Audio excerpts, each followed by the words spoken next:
Yom Yerushalayim Sameach pour ce soir, Bezrat Hashem. Nous allons bien entendu parler aujourd'hui de Yom Yerushalayim et de l'importance de cette ville. Alors, j'ai appelé ce cours Yerushalayim Ma'ir Akfula, Jérusalem, la ville double. Pourquoi? Ben, tout simplement parce que cette ville, comme toutes les choses de ce monde, s'inscrit dans le système binaire de notre monde, de notre existence.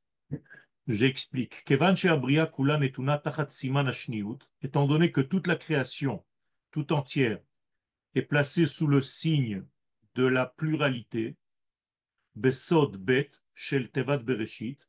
C'est pour ça que le premier mot de la Torah commence par la lettre bet de Bereshit, qui correspond en réalité à ce bet de la pluralité. Comme s'il y avait deux degrés dans notre monde obligatoirement. Lorsque David voit cette première lettre bête, il comprend que le Aleph, qui représente le divin, ne peut pas être reçu, ni entendu, ni comprise, si ce n'est qu'à partir de la lettre bête, donc du pluriel. Et le début du pluriel, c'est le 2. Ça veut dire que notre monde est placé dans le pluriel. Et donc David Amelech va arriver à la conclusion dans un des psaumes, Teilim 62, que lorsque Dieu lui parle et agit dans le monde, dans son langage unitaire du Aleph, nous, on ne peut pas l'entendre si ce n'est que dans notre position du Bet. Et donc, la phrase de David, très connue, Achat diber Elohim, lorsque Dieu parle en code 1, Shtaim zu shamati, moi, j'entends à partir du 2. Autrement dit, je ne peux pas entendre le 1 si ce n'est qu'à travers le 2. Si je ne suis pas dans le pluriel, au minimum 2, dans l'entre-deux, on peut espérer recevoir quelque chose de l'ordre de l'unité divine, qui est extraordinaire parce que l'unité, en fait, se dévoile par les deux sons de cloche. Pour que je puisse entendre cette unité, il faut que j'entende au moins de deux sens différents, de deux sons différents, cette unité divine. D'où l'importance d'étudier la Torah au minimum à deux. Et si ce n'est pas le cas, je ne peux pas entendre avec mon cerveau individuel cette unité divine qui traverse l'univers. Donc le roi David nous donne ici un code, une formule secrète, qui est la formule qui nous dit que si tu veux un jour espérer entendre quelque chose de l'ordre de l'unité divine, tu dois être placé sous le signe du 2, du bet, et c'est seulement dans cette position-là que tu pourras recevoir quelque chose de l'ordre du Aleph. Donc,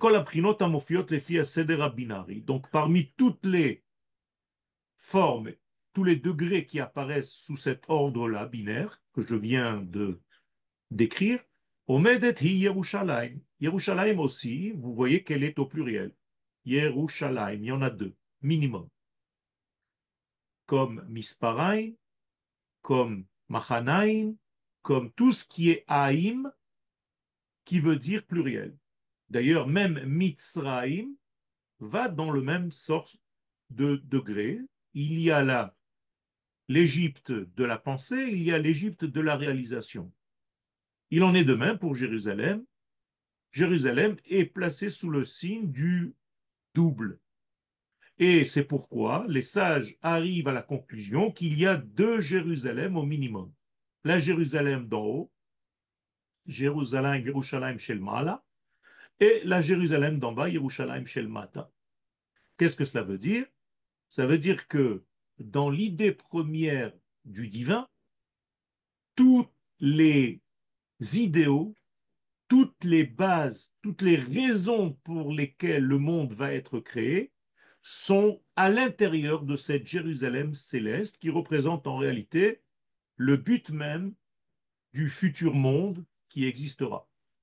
Et donc, Hamegama Elohit Avur Abria, toute la pensée divine qui a précédé la création, se trouve dans la Jérusalem d'en haut, ou Mimusha Befoal, et sa réalisation de facto dans le monde d'en bas se trouve dans la Jérusalem d'en bas. Donc deux Jérusalem, une qui représente l'idéal divin, l'autre qui représente la réalisation de cet idéal. Beofen shone, medubar besgula ou beprira. On peut dire les choses avec une autre définition qu'on a déjà rencontrée dans notre étude. La première, c'est la Ségoula, c'est-à-dire le degré initial avec sa capacité de base, toutes les capacités qui sont incluses à l'intérieur de cette donnée de base, ou Bechira.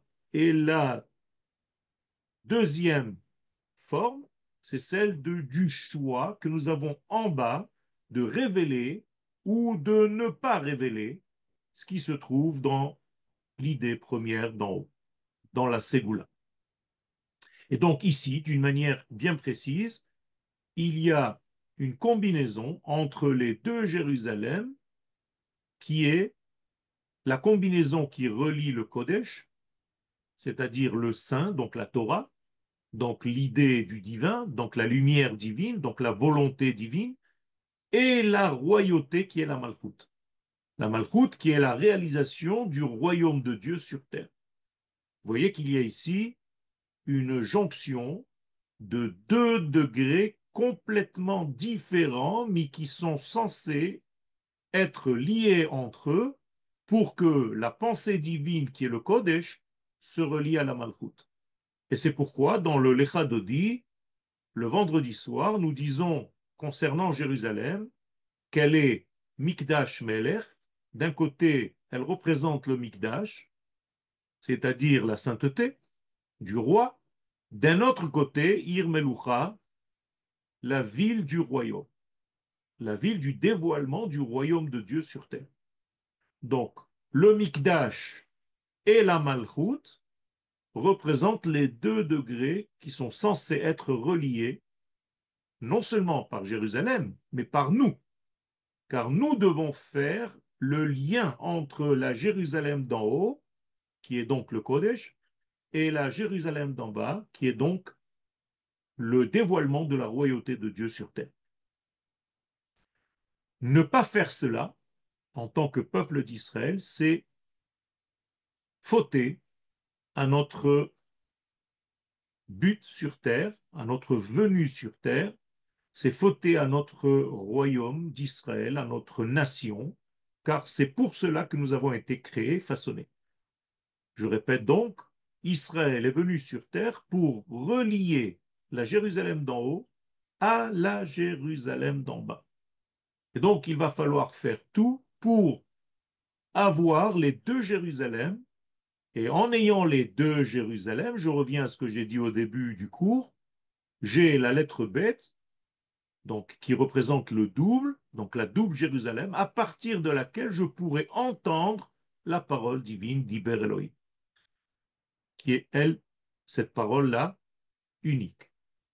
Donc j'espère que je suis clair.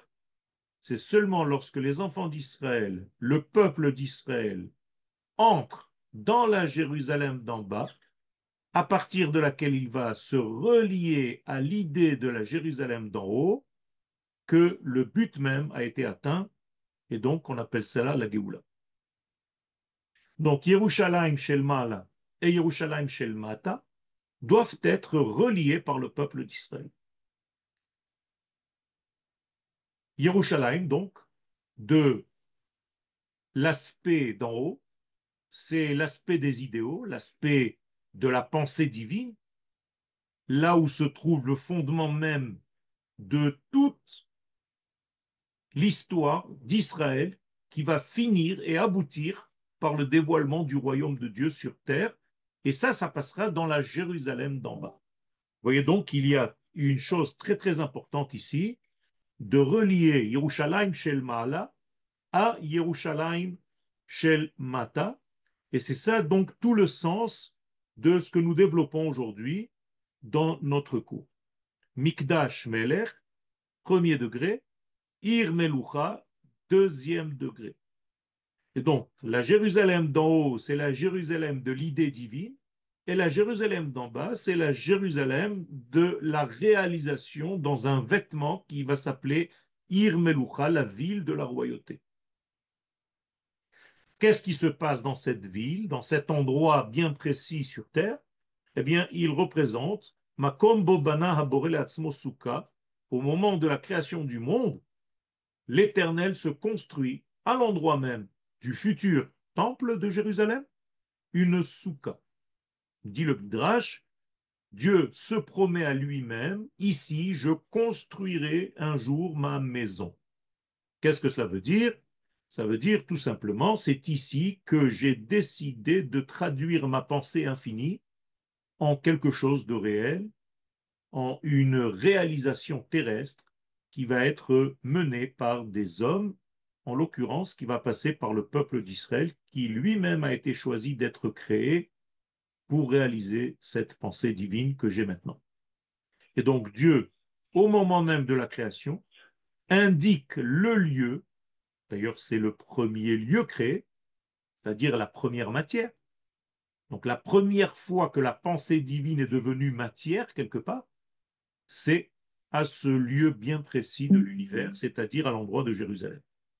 Vous comprenez donc l'importance de ce lieu, qui est en réalité la première matière, on appelle ça Even Ashtia, la pierre qui se trouve aujourd'hui sous l'esplanade, au-dessus de l'esplanade, sous la mosquée, et qui est en réalité la première matière, la première parcelle de matière de la création tout entière.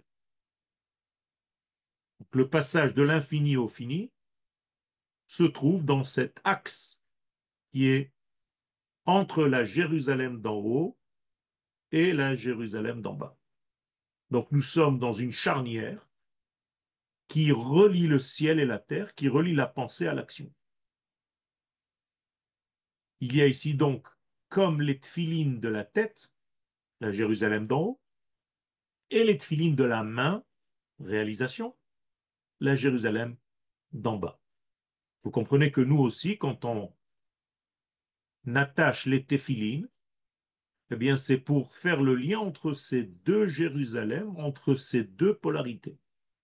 Si on ne mettait que les téphilines de la tête, on ne serait que dans la pensée. Il faut relier cette pensée à la Jérusalem d'en bas, c'est-à-dire aux téphilines de la main, pour prouver que nous sommes là pour réaliser ce qu'il y a codé dans les téphilines de la tête, dans la pensée initiale.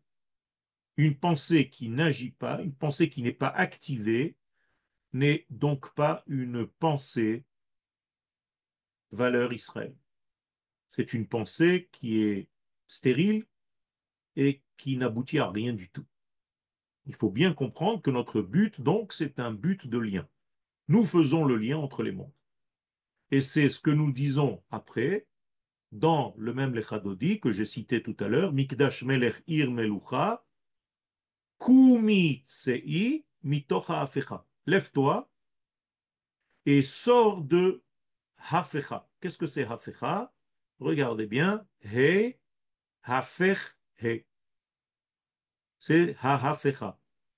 Vous découpez le mot, c'est-à-dire la He, la lettre He qui représente la transcendance, qui va devenir la lettre He de l'immanence dans le nom de Dieu, Yud-Ke Vav-Ke. Vous voyez, c'est cette première lettre He qui est la transcendance et la deuxième lettre He qui est l'immanence. Et ces deux-là apparaissent dans le mot Ha-Hafecha. Comme pour nous dire encore une fois, nous indiquer, votre but, Israël, c'est de faire le lien entre le He d'en haut qui représente la Bina, donc le discernement, et la He d'en bas, la lettre He d'en bas qui représente la royauté, la malchut. Conclusion, Yerushalayim imekom hofat hachomer hakamaï shel hayekum kulo. C'est là où la première fois la pensée divine est traduite en matière, c'est-à-dire la pierre qui se trouve sur le mont du temps.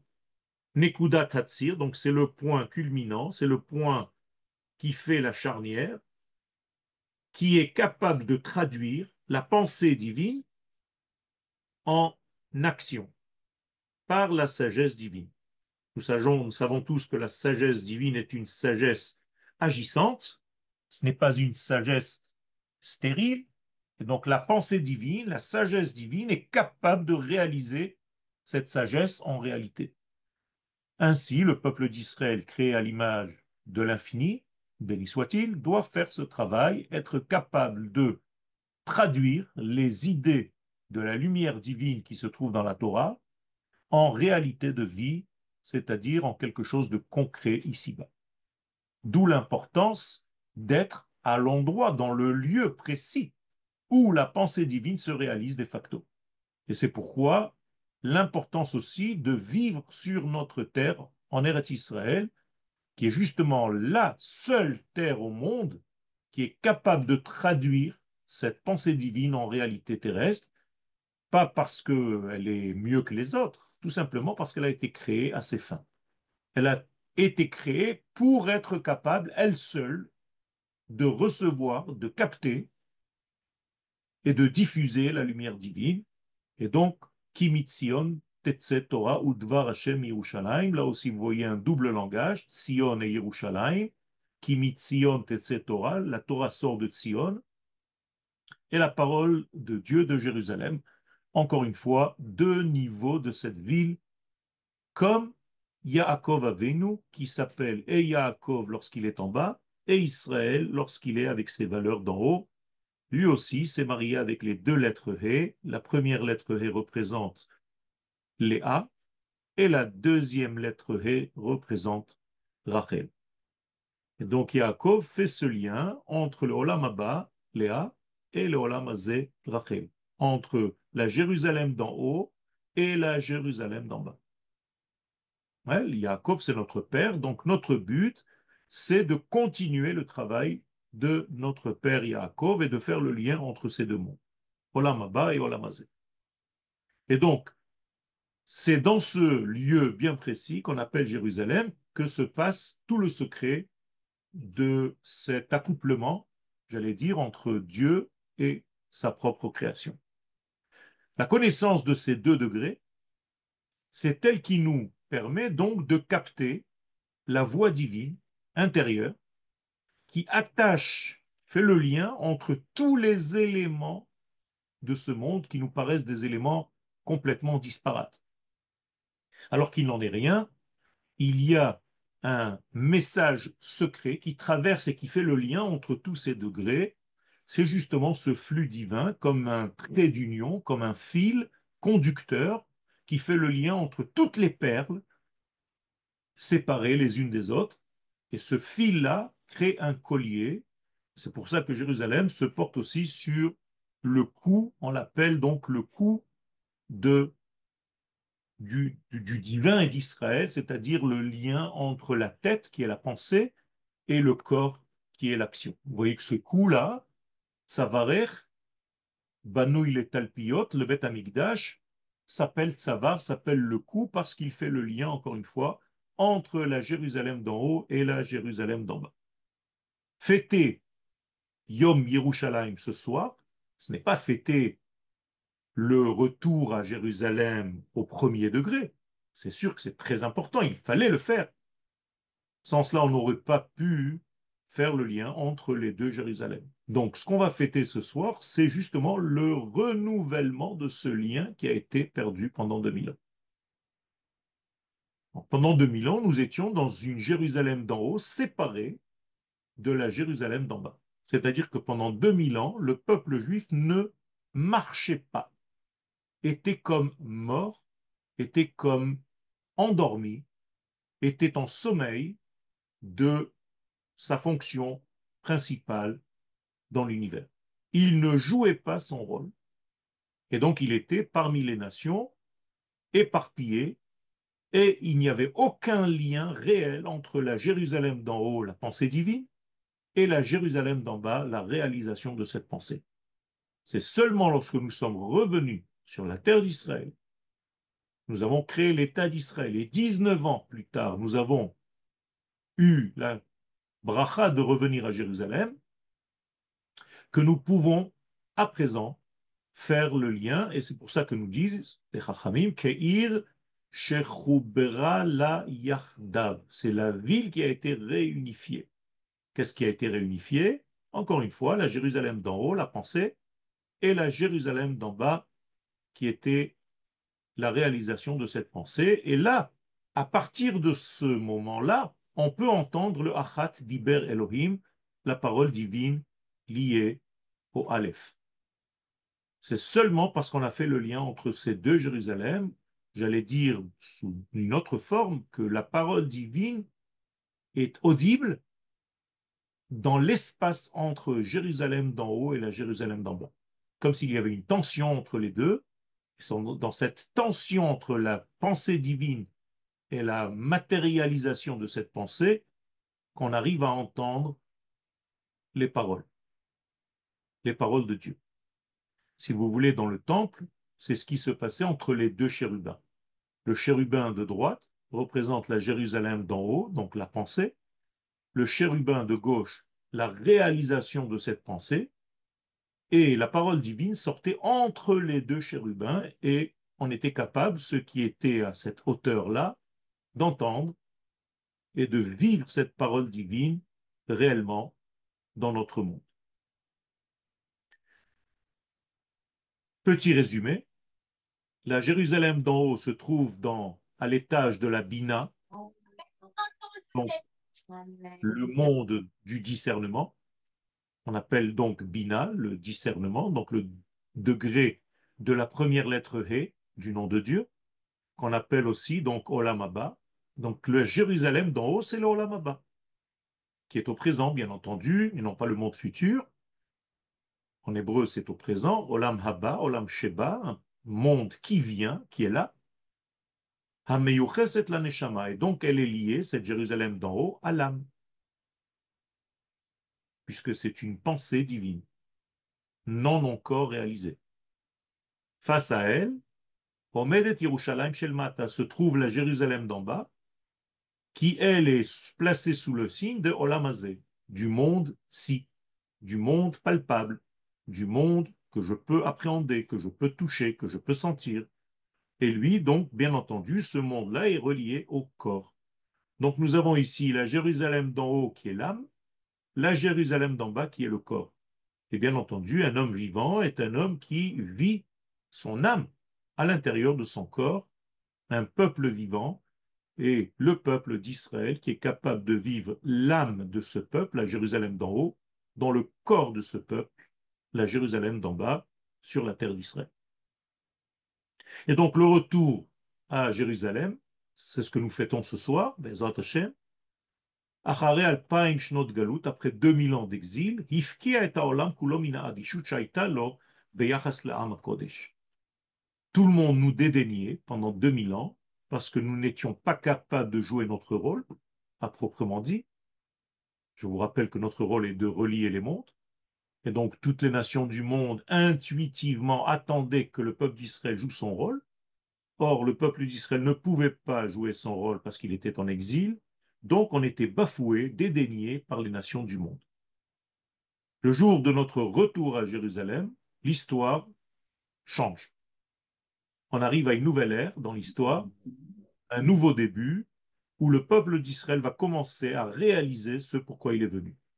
Et donc cette nouvelle réalité n'était pas le fruit du hasard, car la date en question a déjà été fixée par Akadosh Baruch Hu lui-même depuis la nuit des temps. Et je vais vous le prouver tout à l'heure, Ezrat Hashem, c'est-à-dire que la date même du retour d'Israël sur la terre n'est pas une date anodine. Dans un mois anodin, tout a déjà été prévu, seulement en potentiel. Si nous étions capables d'utiliser ce potentiel, eh bien on le réalise. C'est ce qui s'est passé d'ailleurs, Baruch Hashem. Et si, chas v'shalom, nous n'étions pas capables d'utiliser ce potentiel, on n'aurait jamais pu réaliser ce que nous avons réalisé jusqu'à aujourd'hui, Baruch Hashem. Et donc, le fait qu'Akadosh Baruch Hu ait choisi cette date et que nous avons capté cette date et nous avons utilisé l'énergie qui circule dans l'univers dans cette date-là, eh bien, nous avons prouvé notre capacité d'être à l'écoute des paroles de Dieu et nous avons prouvé aussi que Dieu est associé dans le programme, activement associé dans le retour à Sion et dans le processus de délivrance totale de ce monde, la Géoula Shlema. Alors, on va essayer de le prouver. Rabbi Eliezer, dans la Gemara, arrive à une conclusion que le Maboul, le déluge, s'est terminé le 27 du mois de Cheshvan. Écoutez bien, le mois de Cheshvan est un mois d'hiver. Là-bas, l'année commence par Tishré. Tishré Cheshvan, c'est le deuxième mois de l'année de l'hiver, les 6 mois d'hiver. Face à lui se trouve Rabbi Yoshua dans la Gemara et lui, il dit que c'était le 27, la même chose, mais du mois de Iyar. Lui, il va prendre les mois d'été qui commencent, eux, par Nissan. Ce qui fait qu'il y a une corrélation, une correspondance entre ces deux 27 du mois. Tout simplement, la seule différence, c'est que Rabbi Eliezer parle du potentiel, et donc il parle du deuxième mois. Comme par hasard, le deuxième mois, rappelez-vous maintenant la binaire, le côté binaire, ça ne peut pas se trouver dans le premier mois, si ce n'est que dans le deuxième mois, parce que le premier mois représente l'unité. Or, l'unité, on l'a dit au départ, ne s'entend que dans la pluralité, donc obligatoirement dans le deuxième mois de l'année. Si je compte par Tishré, c'est Cheshvan. Mais si je compte par Nissan, comme après la sortie d'Égypte, eh bien c'est Iyar. Eh bien, le 27 du mois de Cheshvan, face à Rabbi Yoshua qui dit que c'était le 27 du mois de Iyar. Et effectivement, les deux ont raison, sauf que l'un parle au niveau potentiel et l'autre au niveau réalisé.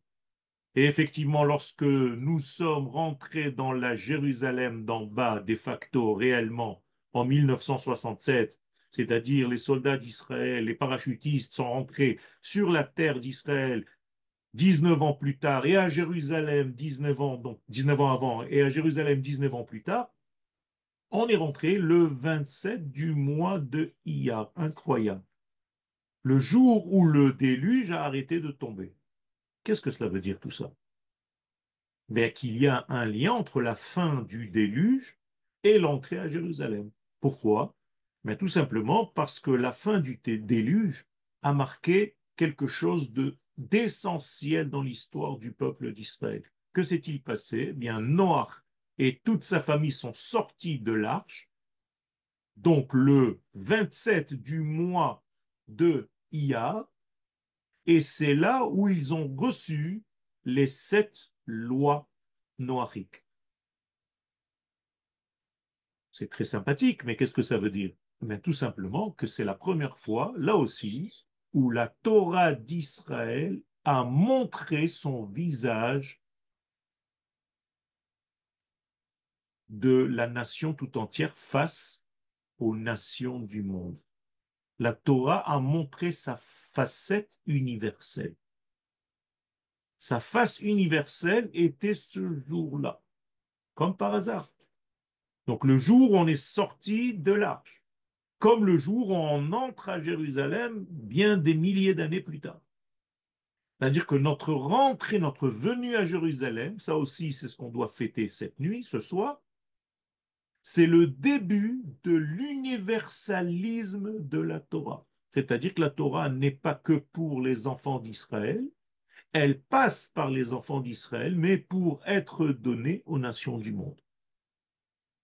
Et donc, le mois que nous allons fêter ce soir, le jour, pardon, que nous allons fêter ce soir, donc le 27 du mois de Iyar, indique le point de contact, de rencontre, le premier point de rencontre entre Israël et les nations du monde.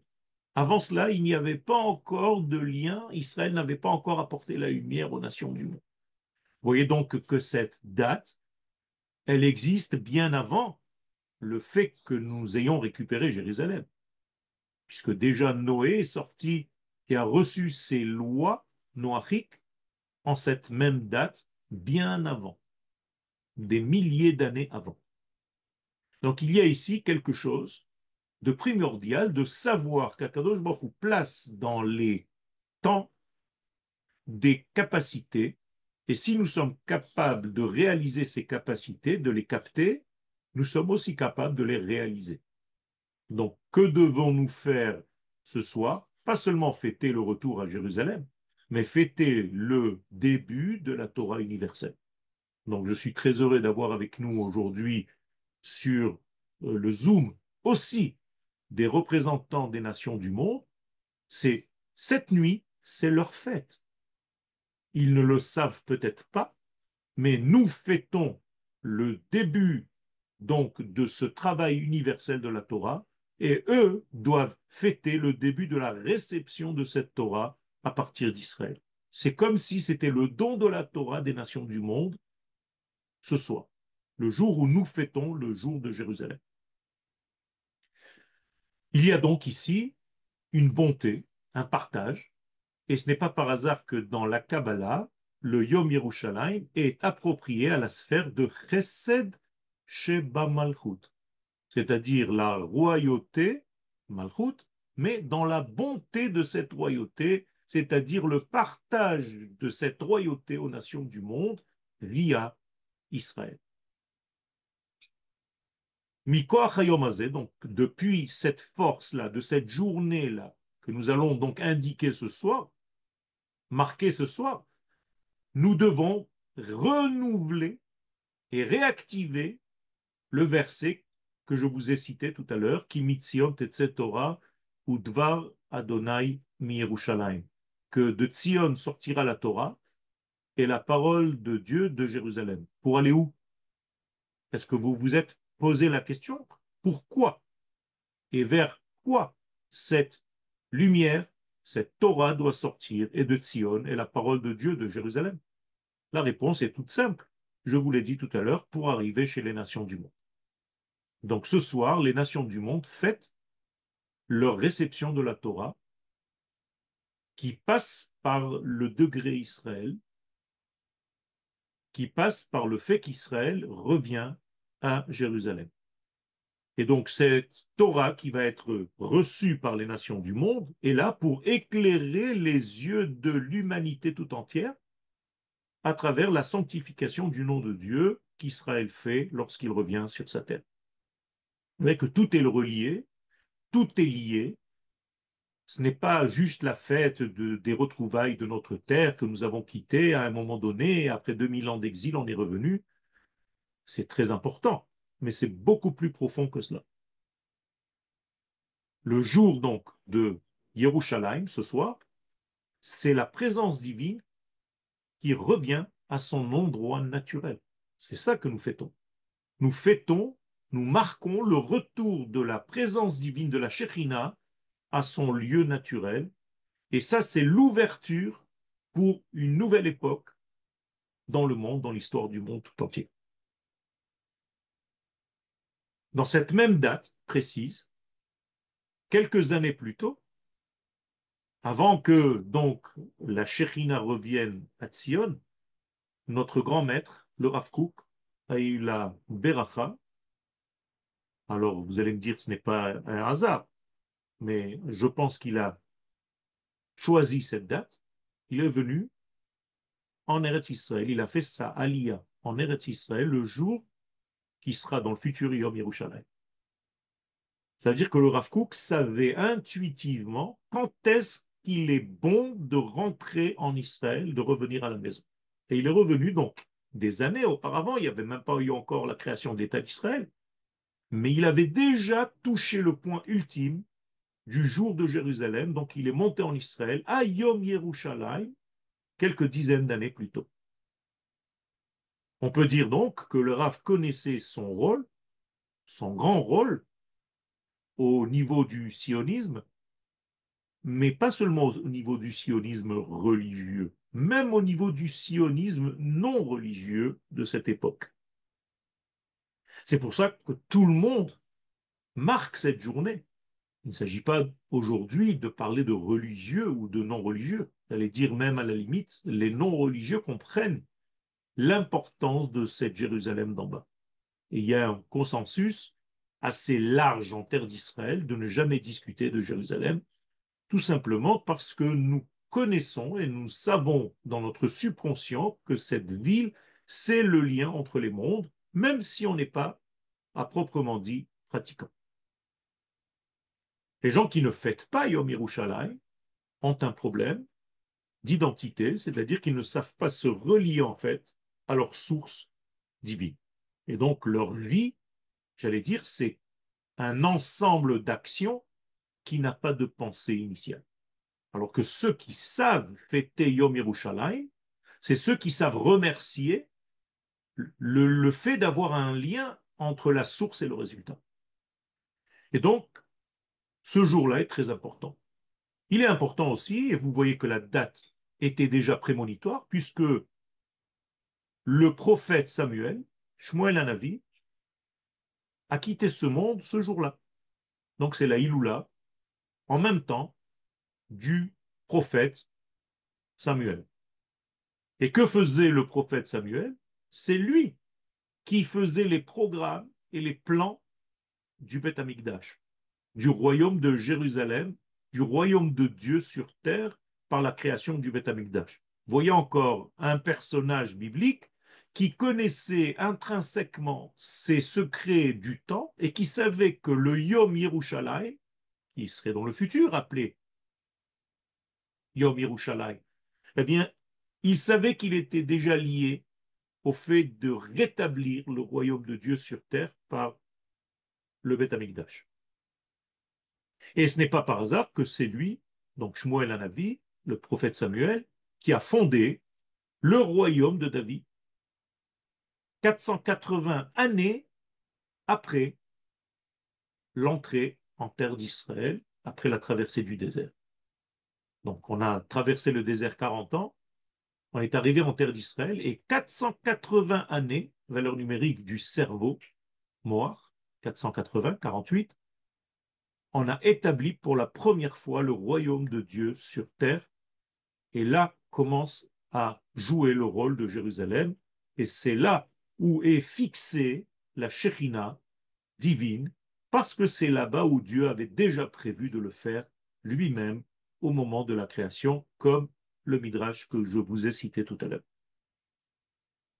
Et là, nous arrivons à ces trois mitzvot que nous devons avoir réalisés lorsqu'on entre en terre d'Israël. Nous disent les Chachamim, Shalosh mitzvot nitztavu Israël biknisatam le'eretz Israël.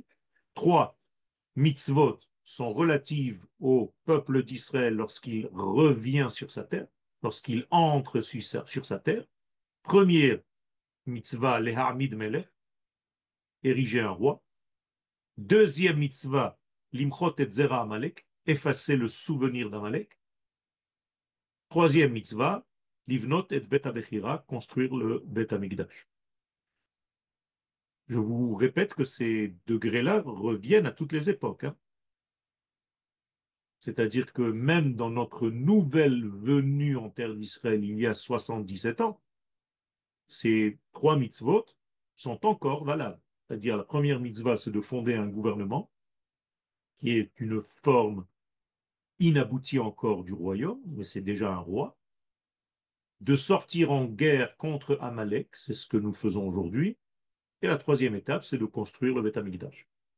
Et donc, Shmuel Hanavi a déjà fait ce degré-là à son époque, et il a fait les trois mitzvot en question. Ça veut dire qu'il y a une profonde essence divine dans cette date que nous allons marquer ce soir. Et cette essence divine qui se trouve dans cette date bien précise circule dans l'univers et agit, sort, si nous voulons la faire sortir, si nous voulons être acteurs, si nous entendons les degrés qui traversent l'univers, nous devons être actifs et ce soir, ne pas aller seulement prier pour commémorer un retour à Jérusalem, mais aller prier ce soir pour renouveler le flux dans son essence la plus forte, comme si c'était la première fois.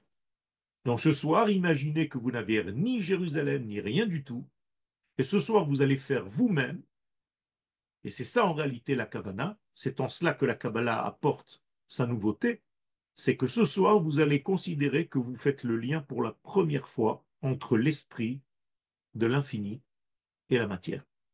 Que vous êtes le point de contact entre l'esprit et la matière. Je ne sais pas si vous vous rendez compte de cette puissance-là. Au lieu d'aller à la synagogue et de prier parce que c'est Yom Yerushalayim, de chanter le Hallel et de faire ce qu'il faut faire, certes, c'est très important. Mais là, je vous propose quelque chose de supérieur. C'est en plus de tout ça, considérez que vous faites le lien entre l'esprit et la matière, et en cela vous faites descendre le flux divin dans ce monde pour accentuer et accélérer le processus de la Géoula. Ce que je vous dis, ce n'est pas une nouveauté de Yoel seulement, c'est le Gaon de Vilna qui le faisait depuis là-bas où il était dans son exil, alors qu'il n'y avait pas encore ni l'État d'Israël ni quoi que ce soit, mais cet homme de cette grande envergure rêvait du retour du royaume d'Israël sur sa terre, et il disait à ses élèves que le 28 du mois de Iyar va être la date, il va commémorer une grande fête dans le peuple d'Israël. Donc il disait à ses élèves, je vous l'avais dit déjà concernant Yom HaAtzmaut, qu'il y avait deux dates dans le Homer, le Kaf, donc le 20e jour du Homer, et le Membet, le 42e jour du Homer, qui vont devenir un jour Yom HaAtzmaut et Yom Yerushalayim. Donc on voit qu'ils avaient déjà une vision de tout le processus de la Géoula dans leur connaissance kabbalistique, capable donc de capter les énergies qui circulent dans les différents degrés du temps. Le jour donc de Jérusalem, c'est son jour, sa fête, et toujours dans la semaine, dans la dernière semaine du Homer. En effet, hier, nous avons compté déjà 42, c'est-à-dire qu'on a terminé 6 semaines. Nous sommes dans la septième semaine, septième et dernière semaine du Homer. Et donc nous sommes, comme je l'ai dit tout à l'heure, en filigrane, dans la sphère de Malchut. Car la dernière sphère du Homer est liée, directement liée au royaume d'Israël. Vous voyez qu'on est en train de construire le royaume qui va aboutir à la fête de Shavuot, qui est né à la fête de Shavuot et est décédé à la fête de Shavuot, le roi David, le roi d'Israël. Donc le royaume d'Israël. Shavuot, c'est la fête du roi David. Aujourd'hui, nous commençons la septième semaine du Homer. Donc il y a ici quelque chose d'extraordinaire. C'est que nous sommes dans une semaine de royauté et nous devons nous conduire comme les enfants de cette royauté, ceux qui manifestent cette royauté sur terre. Je vous l'ai dit tout à l'heure, vous allez ce soir être les acteurs du lien entre l'esprit de l'infini et la matière, entre la Jérusalem d'en haut, pour utiliser les termes de tout à l'heure, et la Jérusalem d'en bas. Et pour réutiliser les termes de tout à l'heure, pour relier le Mikdash et la Malchut, le Kodesh et la Malchut, la Torah et le côté national d'Israël, c'est-à-dire son royaume sur la terre d'Israël. Donc, nous voyons bien que la Torah n'est pas une religion, parce que la religion ne s'arrête pas seulement à étudier la Torah, mais à amener en sorte, de faire en sorte que la Torah devienne un royaume de Dieu sur terre, créer un État et toutes les structures adéquates. C'est ce soir que ça se passe. Les filles à Zohar HaKadosh, selon le Zohar HaKadosh, les 6 millénaires se divisent donc en 6 jours de la création. C'est-à-dire le récit des 6 jours de la création du monde dans la Torah, dans Bereshit, correspond aux 6 millénaires. Donc le septième millénaire va correspondre au Shabbat. Si vous prenez le Erev Shabbat, c'est-à-dire la veille du Shabbat, nous sommes dans le 6e millénaire. Donc considérez qu'on est dans le 6e jour de la semaine. On va rentrer dans le Shabbat. Eh bien, si vous prenez la valeur numérique de Erev, Erev Shabbat, donc Erev c'est 272, 6000, qui est la fin du 6e millénaire, moins 272, eh bien, vous arrivez à Tafshin Kavzain, c'est-à-dire le jour de Yom Yerushalayim. Avec des mots simples, le jour de la fête de Jérusalem, le jour où nous sommes rentrés à Jérusalem, a marqué le Erev Shabbat de l'histoire. Nous sommes rentrés dans le Erev Shabbat. Et vous savez tous que le Erev Shabbat, nous ressentons déjà l'énergie du Shabbat qui va venir. Et donc, nous devons tous ressentir le Shabbat qui est déjà en train de rentrer depuis la guerre des 6 jours. Chaque jour qui passe, ça s'amplifie. Chaque jour qui passe, ça devient de plus en plus évident, mais à la fin, il va y avoir donc une guerre pour enlever tous les doutes, pour ramener en fait l'identité d'Israël qui a été un tout petit peu perdue, en tout cas dans la conscience des êtres. Et c'est ce combat que nous devons mener aujourd'hui. La guerre n'est pas seulement contre nos ennemis, c'est une guerre qui doit nous ramener à notre identité. De la même manière que le Rav Kook disait que la terre d'Israël n'était pas un élément superficiel, qui n'est pas compris par le côté cartésien, à plus forte raison, Jérusalem, la capitale, qui est le point culminant de la terre d'Israël, ne peut pas être compris ce point-là avec un cerveau cartésien, humain, logique. C'est une pensée divine qui gère ce lieu. Et donc c'est à cela que nous devons faire référence. Nous ne pouvons pas, avec notre rationnel humain, parler ni de ce pays, ni de cet État d'Israël, ni de la ville de Jérusalem. Pour parler de cet État, pour parler de cette vie, pour parler de cette guerre, parler de tout ce que nous vivons aujourd'hui, il faut parler un langage divin. Tout langage humain ne fait que détériorer et ne pas du tout se rapprocher de l'identité, de la vérité absolue que nous sommes en train de vivre aujourd'hui. La semaine dernière, j'ai parlé avec un très grand philosophe français et je voyais que il y avait une, un décalage entre la parole qui vient donc d'un philosophe, qui est une parole cérébrale, pensée humaine, et ce qui concerne et la terre d'Israël, et les événements d'aujourd'hui, et la guerre, et Jérusalem, et la terre, et l'État, qui en réalité doit être prise avec une valeur divine du sujet. Or, cette valeur divine n'existant presque pas chez les philosophes, il est très difficile d'entendre et de comprendre les phénomènes qui traversent notre monde aujourd'hui. Donc, quand on parle du problème de Jérusalem, ça me fait rire. Jérusalem n'est pas un problème. Jérusalem, c'est notre culture, notre structure intérieure. Et il ne s'agit surtout pas d'amener le mot problème et de le juxtaposer à Jérusalem. Phase Shalom. Jérusalem est tout autre, n'est pas du tout un problème. C'est notre réalisation, c'est notre guérison. Et c'est tous ces systèmes post-modernisme qui veulent nous déconnecter de notre identité, eh bien, doivent être mis à l'écart pour que nous revenions à ce que nous sommes dans notre identité la plus première, la plus essentielle.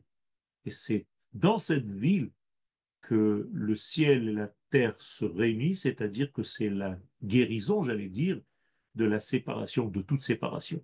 Tout ce qui a été séparé, tout ce qui est voué à la mort, guérit à Jérusalem dans l'endroit du lien, dans le lien qui est retrouvé par le peuple d'Israël en venant sur la terre d'Israël. Donc on ne peut pas rendre ridicule et réduire la notion de Jérusalem avec des notions humaines. Ce sont des notions divines que nous devons ressentir ce soir lorsque nous allons prier et dire le Hallel. Moi, je dis le Hallel et le soir et le jour avec, bien entendu, une bénédiction, le Hallel complet. Donc Jérusalem est un membre vivant, c'est le cœur de tout, et c'est dans ce cœur-là que le monde guérira de tous ces maux. Si vous avez des questions, c'est le moment. Merci de votre écoute. Merci beaucoup, Rav. Alors, il y a déjà quelques petites questions sur le chat, en attendant que les gens lèvent la main. Alors, de la même manière qu'Israël peut être considéré comme la Jérusalem du monde et de ses nations, que donc il faut y accomplir les mitzvot sur cette terre et non ailleurs, Jérusalem est aussi l'unique Jérusalem d'Israël. Donc peut-être devons-nous y vivre tous, comme Jérusalem s'agrandira, comme les prophéties l'indiquent. Jérusalem, Atida, Yerushalayim Atida Leitpashet. Donc la notion de Jérusalem, effectivement, va se répandre parce que vivre, c'est vivre en fait cette âme au niveau du corps. Mais toute la frontière d'Eretz Israël elle est comme Jérusalem. Quand on dit par exemple Benot Yerushalayim, les filles de Jérusalem, dans le Cantique des Cantiques, on ne fait pas référence seulement aux enfants de Jérusalem, aux filles qui habitent à Jérusalem. Mais c'est toute la terre d'Israël qui est appelée Yerushalayim. Comme dans la sortie d'Égypte, Karat Beoznei Yerushalayim, j'ai parlé aux oreilles de Jérusalem, c'est tous les enfants d'Israël, toute l'assemblée d'Israël qui est appelée Jérusalem. Merci Rav. Question de Adeline Bocchini. Est-ce qu'on peut voir une connexion profonde entre le Jardin d'Éden et Jérusalem? Est-ce que Jérusalem pourrait être le cœur spirituel du monde comme l'écho ou un reflet de l'Éden originel? Tout à fait, Yerushalayim représente ce degré, puisque Éden en hébreu veut dire délicatesse, et donc c'est le lien intime entre l'infini et le fini, et le jardin d'Éden, c'est le lien entre l'âme et le corps, puisque Gan en hébreu veut dire pas seulement jardin, mais Gimel et Nun, les initiales de Gouf, Neshama. Donc, le lien entre l'âme et le corps, Gan, Éden dans la délicatesse, donc Jérusalem. Merci Rav. Question de Hannah Weiler. Am Israël et Knesset Israël sont-ils identiques ou cela dépend-il du temps historique? Am Israël, c'est le reflet de Knesset Israël, qui est la Neshama, qui se trouve, elle, dans la Jérusalem d'en haut. Donc le Am Israël d'en bas est le reflet de cette Knesset Israël, de l'Assemblée d'Israël. On ne parle pas de l'ensemble des êtres, mais de l'âme créée par Dieu, qui va s'habiller dans des êtres qui sont nés d'une maman Israël. Merci Rav. Euh, Personne n'a levé la main? J'ai ouvert la possibilité d'ouvrir les micros si quelqu'un a une question à poser. Oui, une question. Vous m'entendez? Oui, je vous Vous entends. m'entendez? Oui. Si on fait 6000 moins 272, on tombe sur 28 et non pas 27. Est-ce que vous pourriez expliquer? Avec la 28e année, c'est ça. Donc de Oui, j'ai 27 une question à poser. D'accord, merci. Oui, j'ai une question à poser au Rav Yoel. Shalom Yoel. Je Shalom, vais te shalom. demander comment. Oui, je vais te demander. Tu as parlé de relier l'esprit et la matière, à part de faire le Hallel où on peut aller à Jérusalem avec les drapeaux, etc. Mais de quelle manière concrètement on peut le faire? Tout J'arrive pas à simplement, comprendre comment tu. Oui, je tout t'écoute. simplement en réalisant ce qu'Akadosh Baruch Hu nous a donné. C'est-à-dire que quand j'applique, d'abord, venir en Israël, première des choses, la plus basique des choses, le fait d'être ici, de vivre ici au rythme et subir tout ce que nous subissons ici, passer tout ce que nous passons ici, dans notre chair, dans notre esprit, c'est déjà faire partie réellement du peuple d'Israël. Et donc vous le faites d'une manière intuitive, naturelle, et Ah, en d'accord. faisant de plus en plus la pensée de cette réalisation, ça rajoute encore une couche. Merci Yoel et Chag Sameach. Toda. Bien. Euh, j'ai une question, Rav Yoel. Et Petite question. La centralité et le point entre le monde d'en bas et le monde d'en haut, c'est sous le dôme doré, si j'ai bien compris, il y a le rocher. tout à fait. Est-ce qu'il va falloir faire une guerre pour récupérer cet endroit ou pas? On a déjà récupéré cet endroit, il est juste placé entre les mains de ceux que nous avons décidés. C'est-à-dire que cet endroit appartient à Israël, mais il est laissé entre les mains étrangères pour l'instant. Donc, par des éléments que je ne connais pas, que je ne sais pas, que je ne peux pas deviner, les choses vont changer. Il est possible que ce soit un tremblement de terre ou quelque chose de similaire. Nous allons récupérer en réalité ce qui est déjà à nous, mais nous l'avons laissé entre mains étrangères. Voilà. Je pourrais poser une question. Ken, Bevadaï. Est-ce que vous pourriez m'expliquer, dans la Torah elle-même, Yerushalayim, il y a un ni Yud de fin, il n'y a pas de fin, ni Yud ni Yud. C'est Yerush Velam. Nachon. Tout simplement parce que dans la Torah, Yerushalem, elle est La liée aussi, Nachia, pardon, le elle est, Yerushalem, c'est le lien entre Yira et Shalom. Yira, Yirae, Abraham l'a appelé Non, Ira. Salem. Abraham l'a appelé Ira. Et Melech Shalem, le roi de Salem, l'a appelé Shalem. C'est-à-dire que c'est le fils Shem.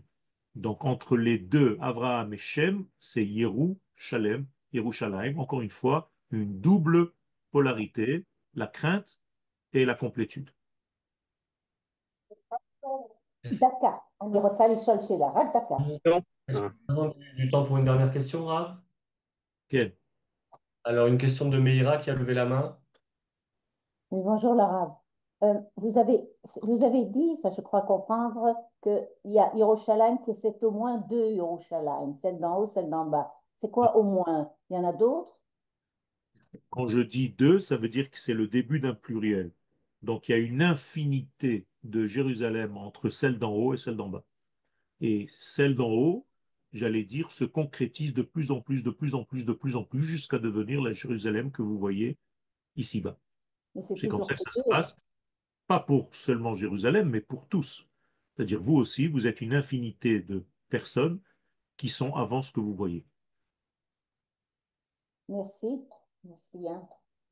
Voilà. Merci beaucoup, Rav. Merci beaucoup pour Araba, Chag Sameach.